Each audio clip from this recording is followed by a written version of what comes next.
লাউ শাক এ যেন এক ভীষণ মজার খাবার। তার সঙ্গে যদি হয় চিংড়ি, তাহলে তো কোনো কথাই নেই। লাউয়ের ডাঁটা খেতে যেমন মজা লাগে, এটা চিংড়ি মাছ দিয়ে রান্না করলে এর স্বাদটা আরও দ্বিগুণভাবে বেড়ে যায়।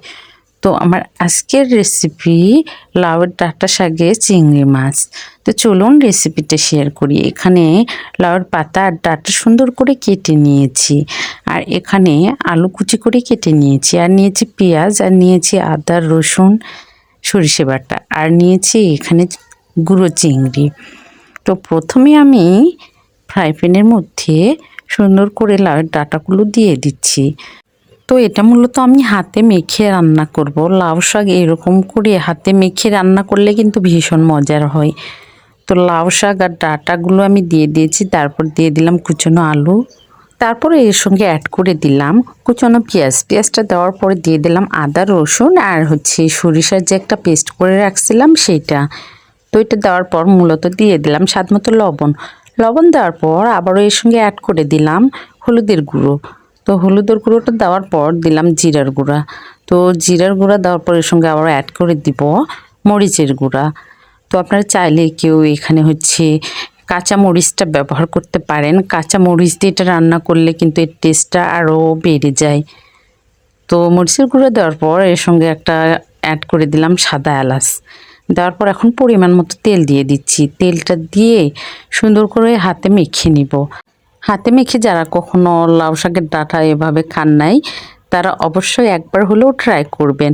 মাছ ছাড়া কিন্তু এমনি থেকেও হাতে মেখে লাউ শাক এভাবে রান্না করলে খেতে ভীষণ মজার হয়। তো সুন্দর করে আমার সব কিছু ম্যাশ করা হয়ে গেছে। এখন এর সঙ্গে পরিমাণ মতো আমি পানিটা অ্যাড করে দিব। পরিমাণ মতো পানিটা দেওয়া হয়ে গেলে এটা মূলত রান্নার জন্য চুলাতে বসায় দিব। এখানে আমি গুঁড়ো চিংড়িগুলো সুন্দর করে পরিষ্কার করে নিয়েছি। এর মধ্যে এখন দিয়ে দিচ্ছি পরিমাণ মতো লবণ আর হলুদের গুঁড়া, আর একটু দিয়ে দিলাম মরিচের গুঁড়া। দিয়ে একটু চিংড়ি মাছটা সুন্দর করে হাতে মেখে নিব। নেওয়া হয়ে গেলে মূলত এটা একটা ফ্রাই প্যানের মধ্যে সুন্দর করে একটু হালকা করে ভেজে নিব।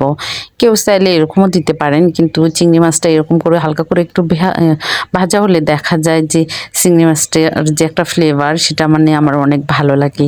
তো এখানে যে রান্নার জন্য লাউ শাকের ডাঁটাটা বসাই দিয়েছি, দিয়ে দিলাম তেজপাতা আর দারুচিনি। এটা দিতে ভুলে গেছিলাম, পরে অ্যাড করে দিয়েছি। তারপরে যে কিছু সময়ের জন্য ডাঁটাটা রান্না করে এর সঙ্গে ভেজে রাখা চিংড়িটা অ্যাড করে রান্না হয়ে গেলে নামিয়ে নিয়েছি। তো এটা দেখতে যতটা সুন্দর লাগে আর খেতে কিন্তু ভীষণ মজা। চিংড়ি মাছ তো এমনি আমার অনেক প্রিয়, আর তার সঙ্গে লাউ শাকের ডাঁটা অসাধারণ একটা খাবার। তো আপনারা চাইলে কিন্তু একবার এরকম করে রান্নাটা ট্রাই করতে পারেন। এটা কিন্তু খেতে আসলে অনেকটা মজার হয়। তো আজকের রেসিপিটা আমার সবার কেমন লেগেছে জানাবেন। ভালো লাগলে লাইক কমেন্ট শেয়ার দিয়ে পাশে থাকবেন। Tata, bye bye.